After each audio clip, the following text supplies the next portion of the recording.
আরজিকরে junior চিকিৎসক ধর্ষণ এবং খুনের ঘটনায় প্রথম চার্জশিট দিল সিবিআই।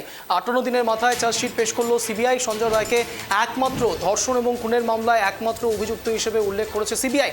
মত্ত অবস্থায় সঞ্জয় রায় ধর্ষণ এবং খুন করে বলে উল্লেখ কেন্দ্রীয় গোয়েন্দাদের। প্রমাণ লোপাট হয়েছে সেই উল্লেখ থাকতে পারে চার্জশিটে। এই বিষয়ে বিস্তারিত জানার চেষ্টা করবো। এই মুহূর্তে রয়েছে আমাদের সঙ্গে আমাদের প্রতিনিধি অভ্রদীপ। মূলত আরজিকর ইস্যু নিয়ে যখন তোলপাড় হচ্ছে রাজ্য রাজনীতি, অন্যদিকে কুলতলির ঘটনাও ঘটছে পাশাপাশি, অন্যদিকে এই সঞ্জয় রায় যাকে নিয়ে এতদিন ধরে জল্পনা কল্পনা চলছে, অবশেষে কি এটা প্রমাণিত হয়ে গেল তাহলে যে সঞ্জয় রায়ই শুধুমাত্র একমাত্র অভিযুক্ত? একদমই 58 দিনের মাথায় 45 পাতার চার্জশিট, প্রথম চার্জশিট জমা দিল সিবিআই।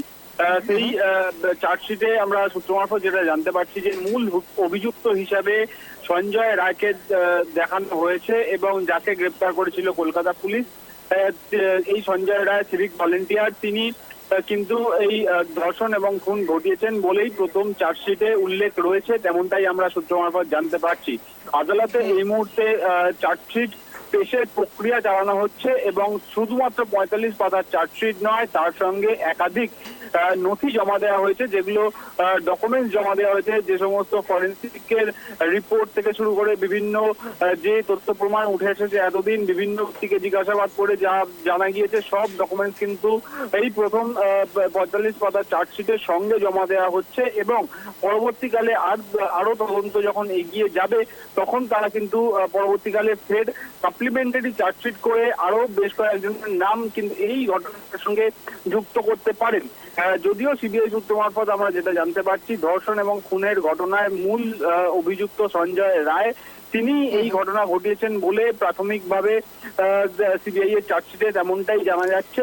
অর্থাৎ অভ্রদীপ, প্রাথমিকভাবে সঞ্জয় রায় যদি শুধুমাত্র একমাত্র অভিযুক্ত হয়েও থাকে, তার সঙ্গে সঙ্গে আরও একটু দ্বন্দ্ব থেকে যাচ্ছে যে আরও কিছু লোক থাকতে পারে, অর্থাৎ এটা শুধুমাত্র একজনের পক্ষে সম্ভব নয়, এমনটা কি? একদমই, দেখো সেই জল্পনা তো প্রথম দিন থেকেই রয়েছে, কিন্তু এই প্রথম চার্জশিটে সঞ্জয় রায়কেই মূল অভিযুক্ত হিসেবে দেখানো হয়েছে এবং ঘটনার সার্কামস্টেন্সিয়াল যে তথ্য প্রমাণগুলো রয়েছে সেই তথ্য প্রমাণগুলো জমা দিচ্ছে সিবিআই।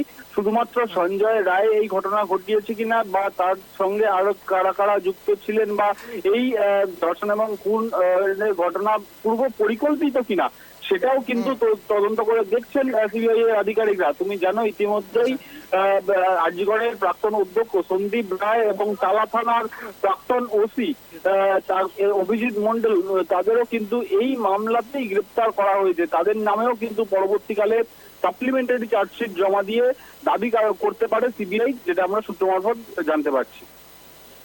অনেক ধন্যবাদ অভ্রদীপ। এই মুহূর্তের যে বড় খবরের দিকে নজর রয়েছে, আদালতে প্রথম চার্জশিট পেশ করলো সিবিআই। অর্থাৎ প্রাথমিক তদন্তে উঠে আসছে, প্রাথমিকভাবে সিবিআই যা দাবি করছে চার্জশিটে, সেখানে সঞ্জয় রায় একমাত্র এই ঘটনা ঘটিয়েছে এমনটাই উল্লেখযোগ্য।